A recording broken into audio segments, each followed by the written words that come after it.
really excited to talk to you. We're just going to do a couple things. I just want to make sure you get your levels. How are you?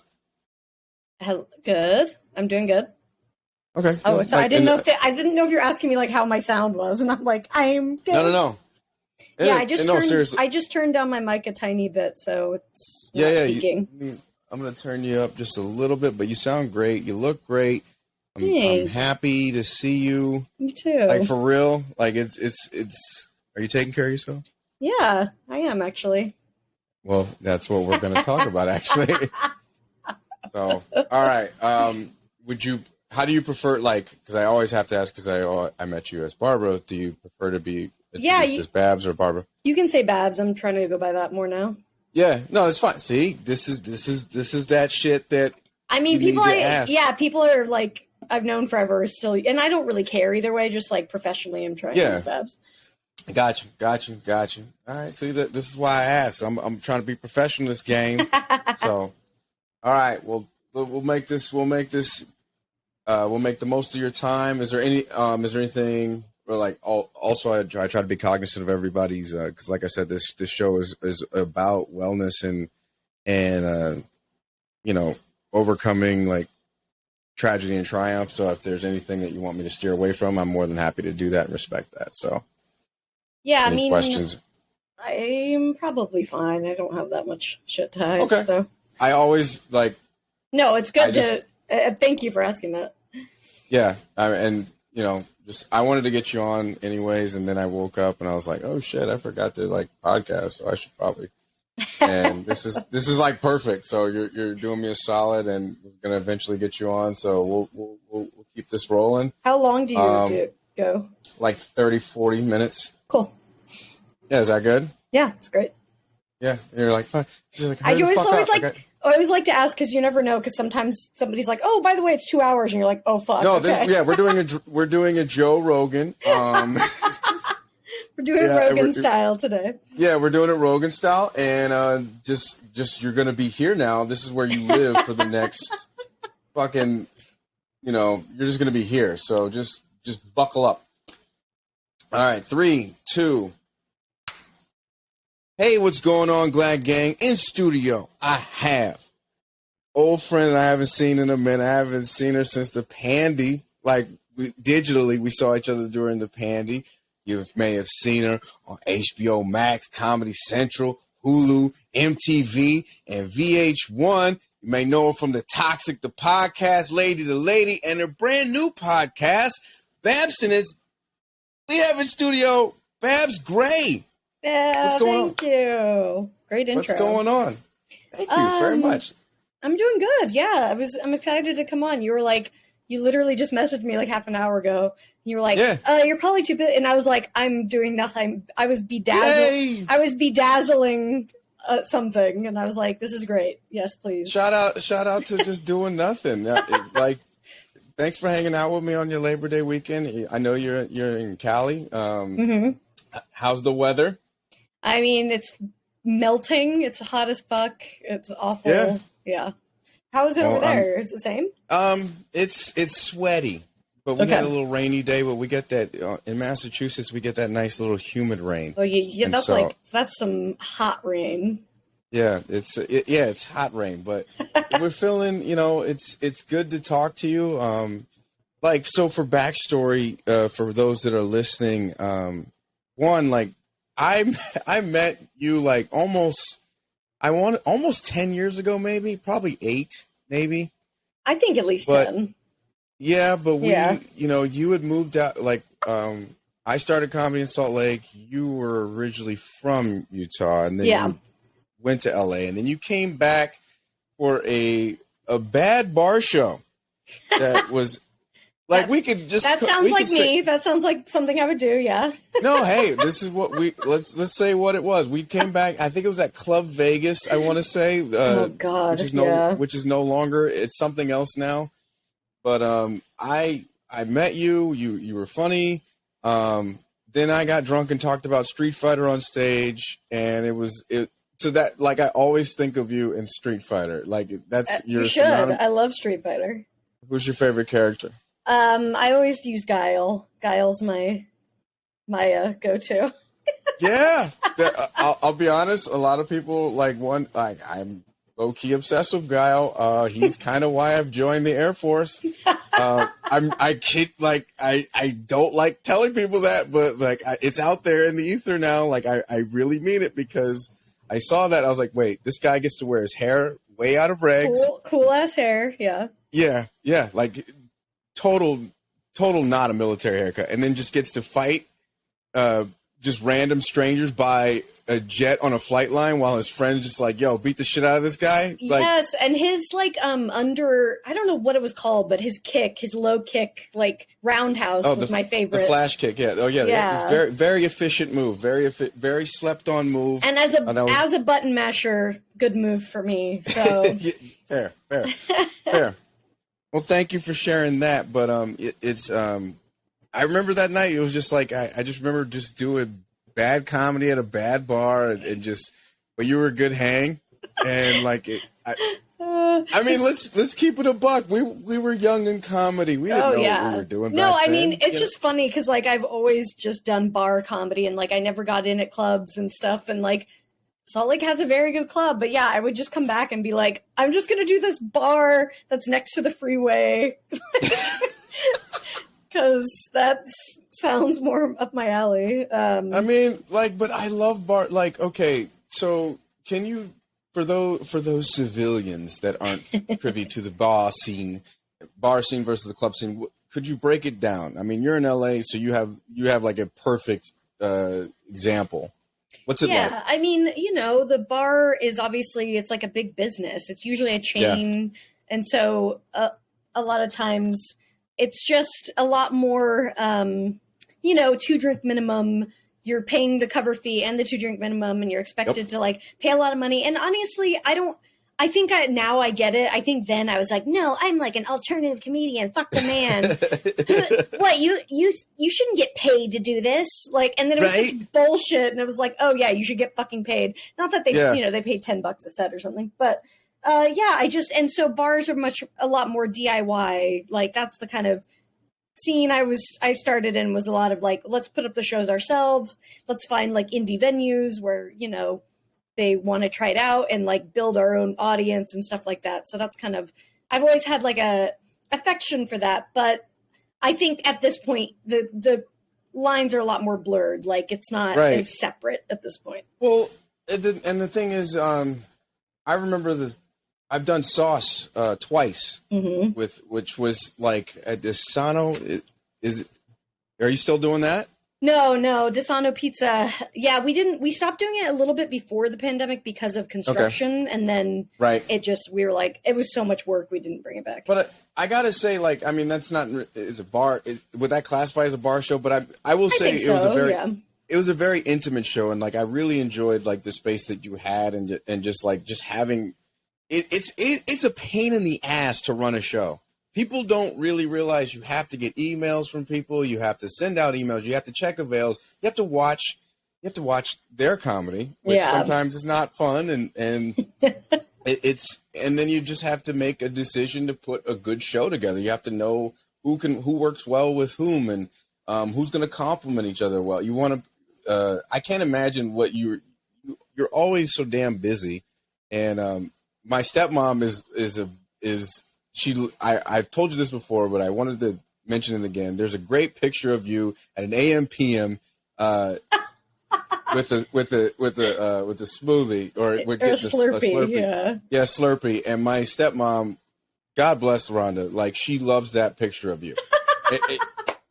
I remember I told her, I was like, what show are you on? I'm like, I'm on this Sauce show. You should go. She's like, I'm not going to make it, but she's checked you out. And she's like, I like her. She's sassy. She knows what she wants in life. That's what, direct quote. Oh my God. I love her. So Rhonda is a fan of Babs. Great. Hell yeah, Rhonda. Yeah, no, Sauce was really fun. And that's what I like I like intimate comedy shows. That's my favorite thing. It's like a once in a lifetime thing, and we're all here together. And that's the shit that I love. Right.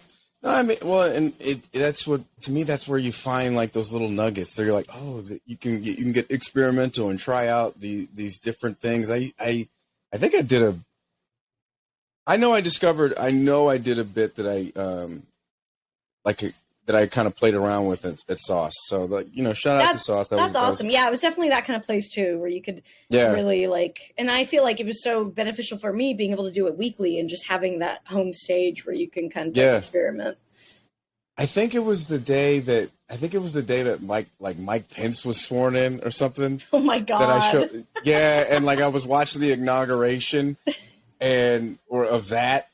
I think that's what it was, and I was with my ex at the time, and it was, I totally remember. Yeah, that is something I did say at a Sauce show. Either way, moving on. That's for me, not you, and no one else. You were either there or you weren't. But so you've been how have you been keeping yourself busy? I mean, between Toxic, Lady to Lady, Babstinence, take us through all the projects that we're working on and currently working on, please. I mean, I'm always doing 10 things at once. Yep. So Lady to Lady is my comedy podcast, and we actually are celebrating 10 years this year. So yeah, that's I cannot believe. I'm like, how the hell did we get to 10 years? So I'm excited about that. It's a weekly show. It's me and other funny ladies, and we just kind of celebrate funny women and artists and stuff. And I'm proud of us for, sticking around this long. So that's every Wednesday, and we've been doing it forever. We do every 100 episodes we have French Stewart on, who's the character actor from Third Rock from the Sun. And he's a friend of the show. So he just did our 500th episode. He's the best. So that's my ongoing thing. And then Toxic was just a 10-part thing, but it's all about the Free Britney movement, because I had another podcast that helped start the Free Britney movement, which is its own story. And that took over my life for 3 years. I still think about that whole thing, and I'm now granted, I'll be frank, and that was just when I saw that you was doing that, I was like, damn, that's very niche, but also super global, but niche, but right. I was like, I respect the journey, not sure exactly what this will be. That's what the goal was super niche, because, I was like, let's just talk about our Instagram. This is such a stupid idea, But I think that's what made it so great is just the fact that you can just bet on yourself into creating something like that. So to any listener, if you want to make, if you want to break down every single French Stewart appearance, then do it. Call me, because I will do that podcast with you. I know way too much about that person. I know. No, but I think it is, especially, it's fun to pick a specific, super specific road and go down it, because I think that helps you stand apart too. Yeah. So, and then just watching Britney become free. I know. So, because I'll be honest with you, when I was because I was just why the fuck should I care? Yeah. Sorry, but I was just this. There's civil unrest. There's people of color dying in the streets, and then I got to read about Britney Amistad, give us free. I'm just I'm just why? But then when it happened, you were the first person I thought of. I was like, yo, she did it. In my mind, I was like, yo, you did it. I mean, I was there. I was definitely part of it. It's interesting because I always think about the very first Free Britney rally that ever happened. I went to a FedEx at 3 a.m. to get a poster made or something. And and the guy working was like, what is this? And I was like, oh, well, Britney Spears is in this conservatorship. And he was like, well, who gives a shit? She's rich. And I was like, well, actually, she doesn't have access to literally any of that money. Right. And he was like, what? And it was just kind of one of those moments where I was like, oh, okay, there's something else going on there. But yeah, I don't expect, it was a lot, and it's a very complicated, legal system that she's involved in. So it was really intense and a lot. And I get it why people on the outside were like, yeah, who gives a shit? There's so much going on in the world, but there's a lot of people who are affected by it who aren't Britney, who are a lot, don't have her resources. So I think we were able to shed some light on that, which was also good. But Yeah, I don't know how the hell that. I still don't understand how that was a part of my life, and it blows my mind. And then you ended up in the documentary. Yeah. About like, can you talk about that? Like, what was that even like? Did they? Yeah, they because my podcast Britney's Gram had like was like a big catalyst for it, and yeah, the New York Times was making this Hulu documentary, and they hit us up, and we were like, yeah, of course, let's do it. That's so cool. And we knew that like it needed to get mainstream, so it needed something like that for people to like get it, because it was so confusing, and so we were really happy that like people got on board, after that. Well, I'm like real shit on some, I'm just happy for you, and I'm proud of you. You know what I mean? Because it's like it's just like it was such a different lane to take, and then just took it and kind of ran with it and made it become its own. And so I think that I'm gonna give you your flowers and say, like, you're a living testament to saying, like, yo, if you were really passionate about this, just put it out there, and people will find it. Yeah. People will find it. I mean, I remember being in therapy once, talking to her about like what was going on. And she was like, okay. She was like, you realize like what a big deal that is? Like how powerful you made a choice to make something, and like, do you see what happened? And I was like, yeah. Okay. So yeah, I might do Guile through the years, through the Street Fighters. Yes. I think it's just like, yeah. I think it's just, you never know what, especially in entertainment, like in your life, you just never know what's going to become a thing. And so it's just got to like throw yourself all in sometimes. I still think about like, you go on TikTok, especially in the age that we live in now as performers, we're like, okay, you just never know who's going to hit. And I'm sure you're in LA. And so, like it could be anybody's night. And then the next thing you know, it's like that person is just global all of a sudden. Totally. And it's just like, all right, am I doing this right? Am I doing this wrong? What am I doing? It's so How do you manage that? I mean, I was just talking about this today on my newest podcast is called Babstinence, and I'm taking a year off of drinking. I'm experimenting taking a year off of drinking. And like, it's tough. I mean, it's really tough. You have to be really careful to not like be bitter, because, you dedicate your life to something, and if it doesn't turn out the way you exactly want it, it's a little bit hard to like wrap your head around that. And so I'm trying to, I think it does come down to gratefulness. I think it comes down to trying to be present and appreciate what you have done and what you have, and like know that what you do is worthwhile, even though it might not necessarily be like the exact thing that you put on your fucking, your, what do they call it? Dream board, whatever those magazine vision board. You gotta do a you better not be disrespecting the damn vision board. I do them shits. I like them, but I'm just saying, if they don't if something on there doesn't turn out, you can't like be like, fuck everything. You know what I mean? Yeah. Fair. Okay, fair. No, like what I wanted to say was just, first of all, put some respect on vision boards. Like if you're not doing a vision board, do one. If you're listening, do one. They're fun. You get some arts and crafts. You get to go to Michael's, Hobby Lobby, whichever way you lean politically. It doesn't matter. Like it just that's a fun Google search. Though, we'll say yes, you are. Go to Hobby Lobby, okay? Yeah, that is a fun Google search if you want to go down that road. But like I do believe in the power of like manifestation and shit. Sidebar. Also, definitely check out Babstinence.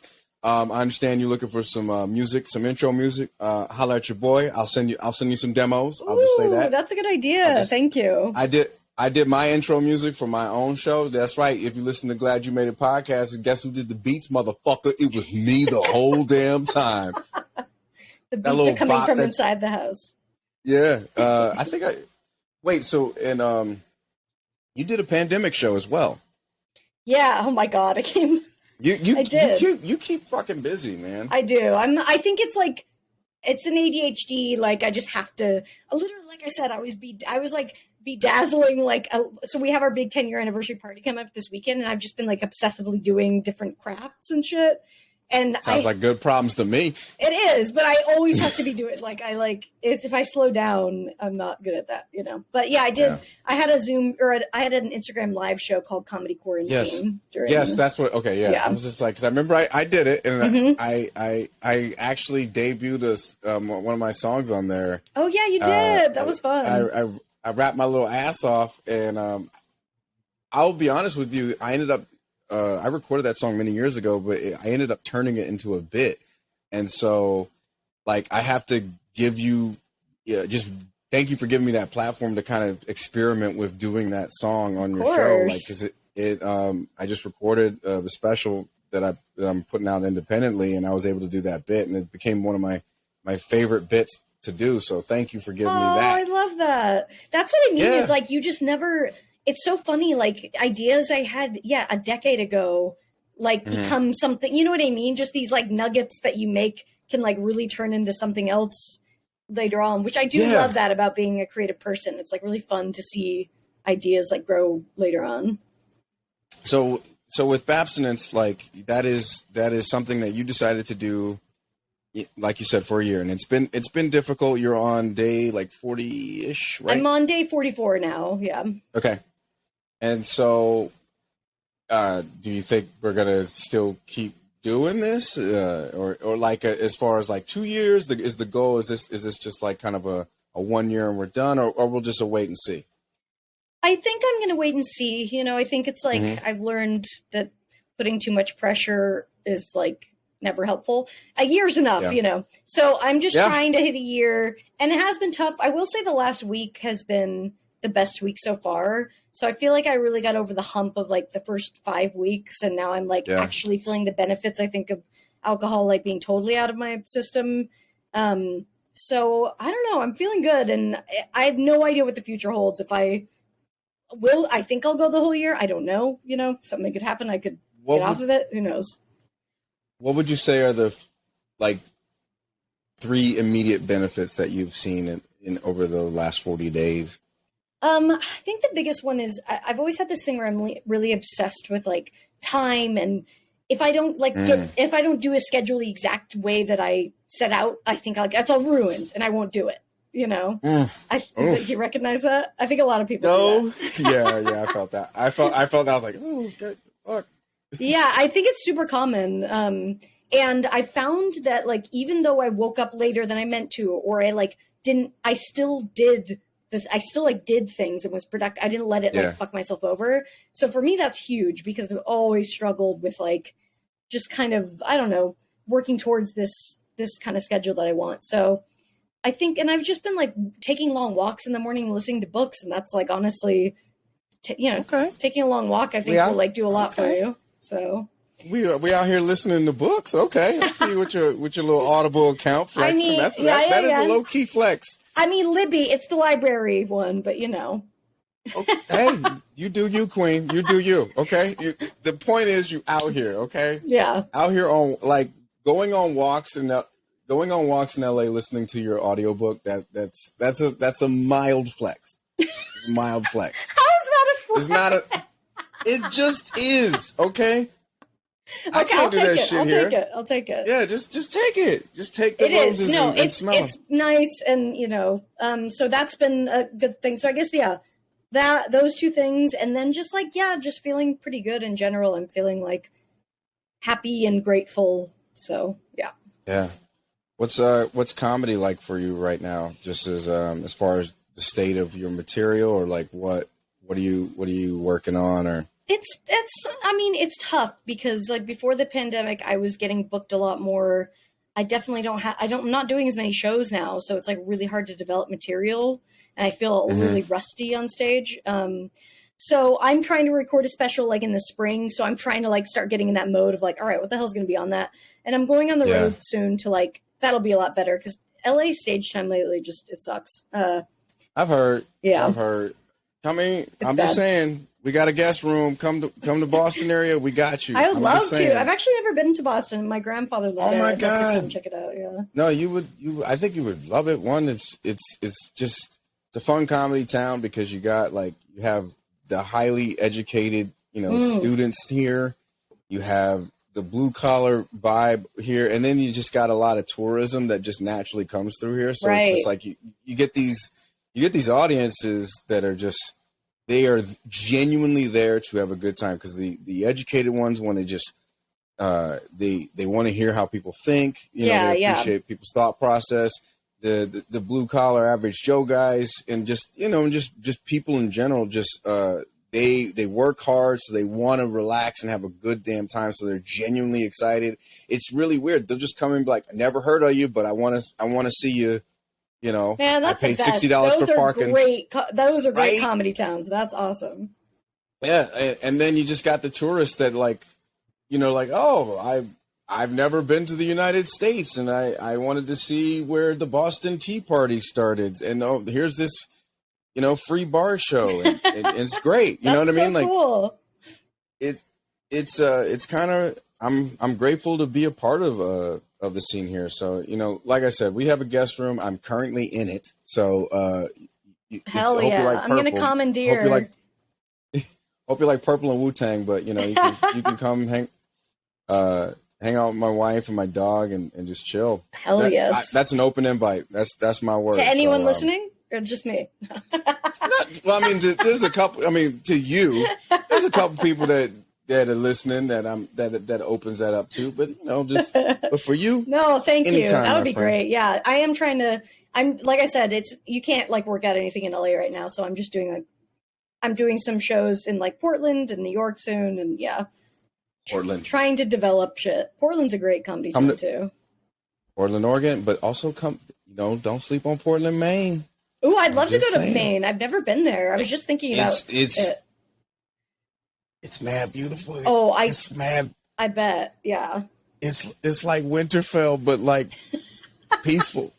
That's what I want to put more. I want more of that in my life too, because I miss. Yeah, I think the outdoors is obviously nature's so healing. Blah blah blah, but.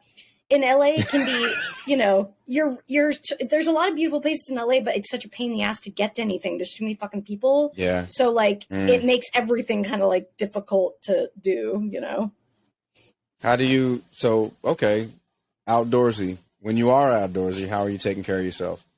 I'm not really that. I just I did stand-up paddleboarding the other day for the first time. That was fun. What the excuse me? It's really easy, honestly. It was way easier than I thought it would be. Stand up, is that the bike one? It's you're just standing. It's like a big surfboard you're standing on basically, and you just use a paddle. It's like kayaking but standing up, sort of. Okay. Yeah. Oh, I've seen. You've seen it. Okay. So I've seen that. Isn't that pontooning? No, I think that's a boat. I don't know. Isn't it? I don't know what activity is that. I don't.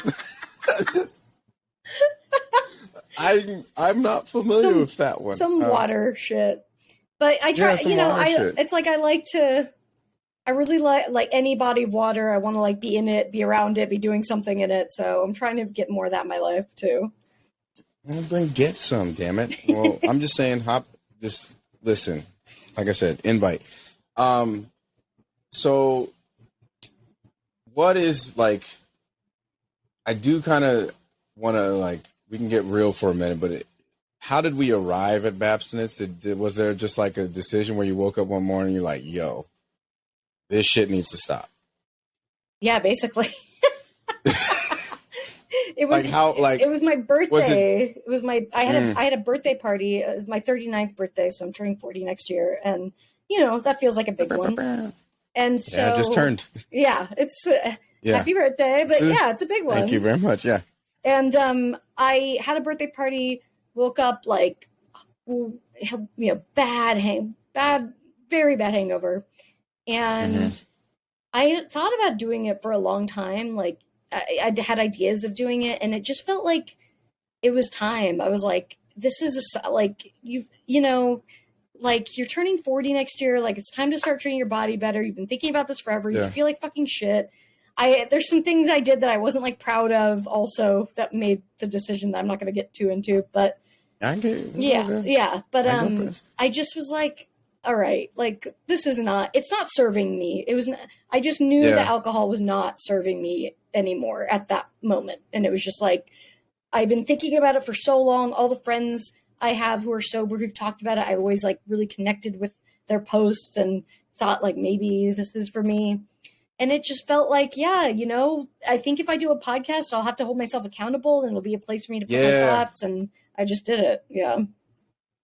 Well, I think, and especially as comics, like, you know, they give us a drink tab or whatever, you know, I mean, it's just, and then what people don't know sometimes is just like, it's not just about being funny and networking, but it's about the hang. It's the hang after the show. Mm-hmm. And the hang after the show is where all the drinks are pouring up. And sometimes you just got to know when to go home, you know? Totally. And yeah. And so it's like, I'll be honest with you. Like you and I are kind of in the same boat. I just haven't taken that step yet. And I'm a little bit low key, like terrified of what that would be like for me, because there's no other way to manage my shit, because I have a hard time trusting doctors. That's just me. What do you mean though? There's no other way to manage your shit? I guess like I'm terrified of antidepressants. Oh, I see. Yeah. Yeah, and that, like, this is no slander or disrespect towards anyone on antidepressants. I think they're great. I just have a hard time with doctors. Yeah. And just because there are great doctors that do their job and care about their patients, and then there are the ones that use people like science projects. Yeah. And I get a little bit touchy on that. And I know there are some people cope and deal with meditation, use of cannabis, and you know, another experimentation. I can't do that because of my service commitment. And so, but like, I think it's important that people like find whatever works for them to balance them. Mm-hmm. You know what I mean? I like, to me, that's a bold thing to do. I mean, like, it's one thing to just say, yeah, I'm gonna quit alcohol, but then I'm gonna make it very public and open. That, to me, that's yeah, it's scary. I remember like, and that's the thing, is I listened to it when I was traveling on the road, because it's like the road is where that's where that where you want to just kind of be in a bar and you want to drink. Oh yeah. Mm-hmm. Oh yeah. Yeah. It's so hard to like travel and not do it. Yeah, and so like, that's when I DM'd you and I was like, thank you for, putting the podcast together, because it kind of puts some things in perspective. I will be honest. I had a drink before you came on, but I mean, it's just like, I am more mindful of, just what I'm trying to do, because I'm trying to be healthy in this body. I want to live around. I'm a big geek. The more Marvel releases content, the more I'm trying to take care of this body. You need to drink? No, I'm drinking more water. I'm trying to live long so I can see Thanos come back from the dead or whatever. I don't know. I mean, yeah. I totally get it. Yeah. We all, we all like use whatever to help us cope because life's ridiculous. But I will say, alcohol is a depressant. So absolutely. It does, we all use it for that, but it's like a short-term thing. Oh, absolutely. It is one, and and especially during the pandy, like when, oh my God, I'll be honest, I was throwing them back. Yeah. I was throwing them back, and then there was the weight gain, and I was just like, ugh, and I wasn't feeling good about myself and feeling good about my body, and I just, like you said, we get older and you're tired of waking up, and you're like, oh my God, you don't recover like you used to. Oh yeah, that's the thing, is it's just like hangovers last so long, you just feel like shit. It's just everything's harder, and it's like I'm trying to prepare myself for getting older and like not being like 55 and being like, oh, you really fucked this up. Yeah, that's what I'm trying to say. Like, I'm trying to get old. I can't wait to age gracefully. Like you and I will age gracefully, because redheads and black folks, we always age. We age gracefully. We're gonna look great. We're gonna be on Inside the Actor Studio talking about some project that we did. James, shout out to James Lipton. He passed, R.I.P. But like, they're gonna bring it back just for us. Right. We're gonna do some weird project with Kevin Hart. I'm gonna play like his black best friend, which he's black, so I should be his best. Whatever. But we'll do some project. I think we end need up to on make some Christmas movie. Guile the movie, but we cast you, and then the whole uproar. We get all that press from people being pissed that they cast you as Guile, and then we just ride that wave. Yeah. What? Lieutenant Colonel Guile is now black? Thanks for changing everything. Thanks for ruining my childhood. You be Cammy. Remember Cammy? Wait, which one's Cammy? From Street Fighter. She was basically the British fighter. She was okay. Basically British Guile. That's all it was. Hell yeah. Are you Googling her? Yeah, I am. I don't remember her. She was later on. Right. You're right. Okay, yeah. I recognize her. She's got the beret. Yeah, she's got the beret. We'll just go around and you'll just take it. Yeah. So no, I want to do more projects. I want to do more. I do want to do more things. I don't know. Well, how are you? You seem like you're doing great. I mean, you're doing this. You're doing comedy in Boston. Like, how are you feeling? Shit, this is a podcast about you, not me. Damn it! I'm turning it around. It's called "Glad You Made It," not "Glad I'm Here," motherfucker. No, I'm doing okay. Like I will say, like I think this is my third time around with the podcast, and I was doing 2 other podcasts solo, and it just wasn't working out for me. But I had to go on my own healing journey, and this is why, like, I found out that I really, really like stories of redemption, people that are really going through real shit, and then are just like, that are open and unafraid and unabashed to talk about it, and so that shit keeps me going. Mm-hmm. And like, not to redirect back to you, but like I said, just hearing people go through real shit and being unafraid to talk about it really helps me. So, I stay strong when I hear other people staying strong. That sounds, that's daytime television answer. That's what, I'm media trained. Some Dr. Phil shit. No, that's great. I mean, I totally agree, though. It's the same thing with anything I like. Like, I love to watch comedy because it inspires me. So, of course, I want to see people, like, overcome things that, mean something to me, of course. Who were your inspirations growing up as far as comedy? I honestly got really into British comedy. So I was into weird shows like Garth Marenghi's Dark Place and stuff like that. Have you ever seen that? That was the kind of shit I was into. Okay. I've seen A Fish Called Wanda way too many times though with John Cleese. Yes, that's a classic. I was into my jam. The stuff I was into the generation that was a little bit younger. So it was guys who were making stuff early 2000s or whatever. Okay. I thought you meant old school British comedy. I mean, I do like that, but I didn't get obsessed with it. White asses? Yeah, white men's asses. That's all it, that's when I think of British comedy from we're the same age. So it's when I think of British comedy, I always think of the comedy that I saw as a kid. It was just always white men's asses. I've seen John Cleese's ass way too many times. Respectfully.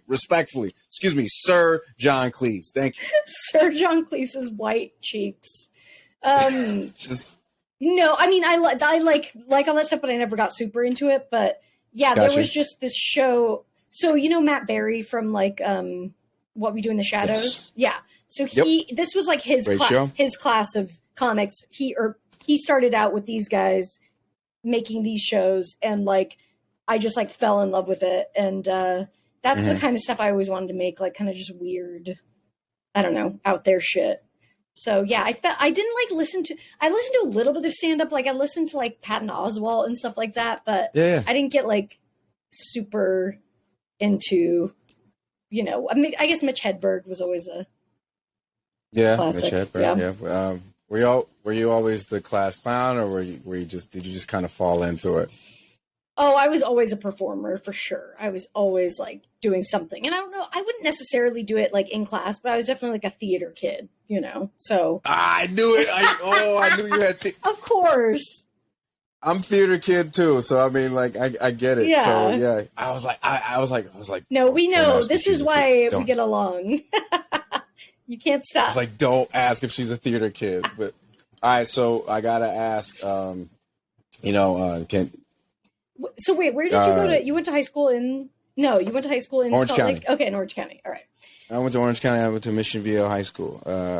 Because I was just Mark Sanchez's butt fumble and CNN's Breonna Keeler. Yes, there we go.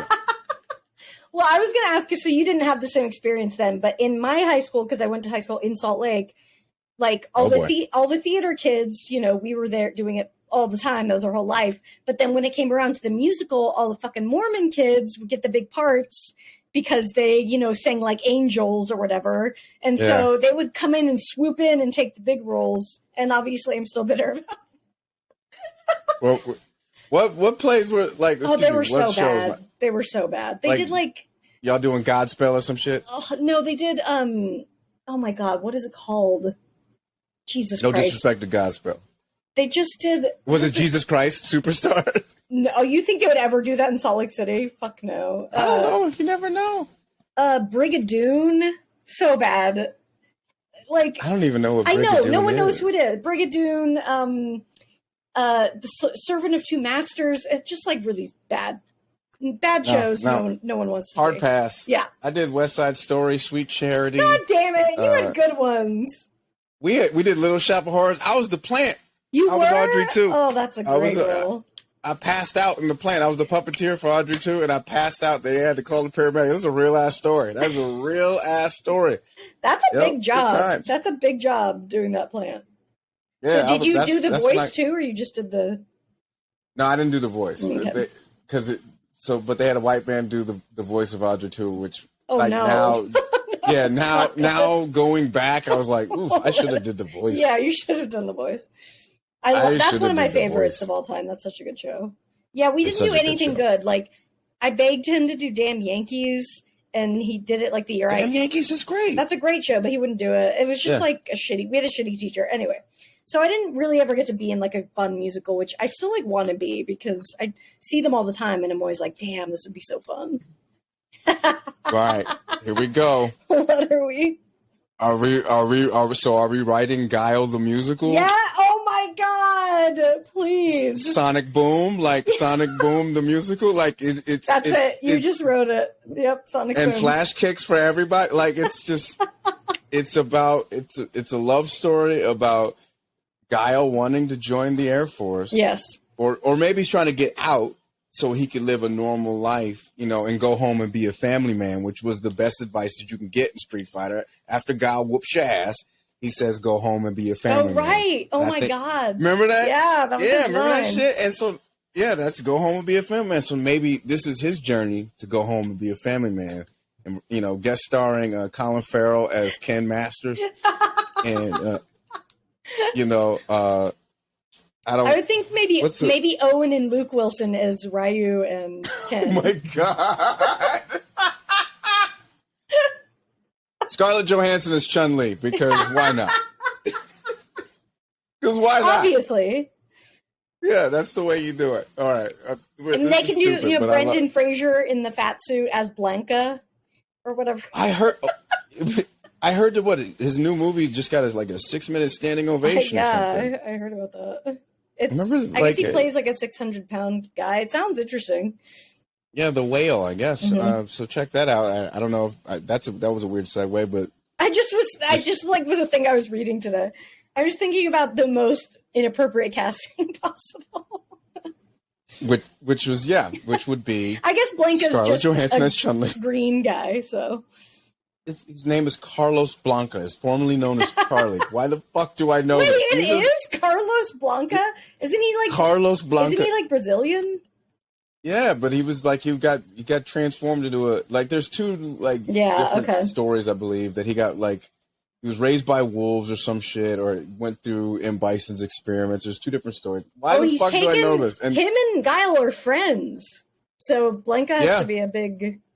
I hate this. I hate that I know this type of information and still have trouble filling out a W-2. It's okay. I know every Beastie Boys lyric, and I can't remember a single fact of history, so it's fine. Well, good. All right, you're a true ally, right there. Please. No, but all right, we got to wrap this up. But I did want. How can people find you? They can't. Anything you want to plug? I mean, obviously we plug the podcast. Whatever. Just I'm at Babs Gray on Twitter and Instagram. You can see all my stuff there. But yeah, listen to Babstinence. That comes out every Monday, and Lady to Ladies every Wednesday. And I'll have a new like kind of investigative pop culture one coming out, but it's not going to be for a minute. So okay, yeah, that's investigative pop culture. We're kind of taking taking what I learned with the Britney stuff and putting it somewhere else, basically. All right, so you're going to find out who killed Tupac. Great. Yeah. I mean, if we can, we will. Yeah, just doing the Lord's work out there. But I'm going to ask the hologram what it knows. Oh my God! Go back to 2012 Coachella and ask it. No, in all seriousness, though, I do appreciate you just stopping by, and I always like to leave on a positive note. So I got to ask, what are you grateful for right now? What are you grateful for? I'm grateful for the little family I've made here, my boyfriend, and our 2 cats. I'm just, grateful to be in a relationship with someone I love and to be comfortable in the place that I live. Isn't that fun? It's great. Isn't that fun? It's the best. Oh my God! Do y'all just talk shit with each other? Oh yeah.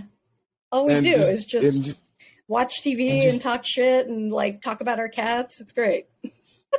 Sometimes, you get into little tiffs or little spats, little arguments, and then you just say, I like to do this thing where me and my wife will kind of get into it on some shit, and I'll be like, Alexa, play something, you know what I mean? Just play, and we just kind of dance and vibe, and sometimes that just resets the room for a minute. Oh, that's a really good idea.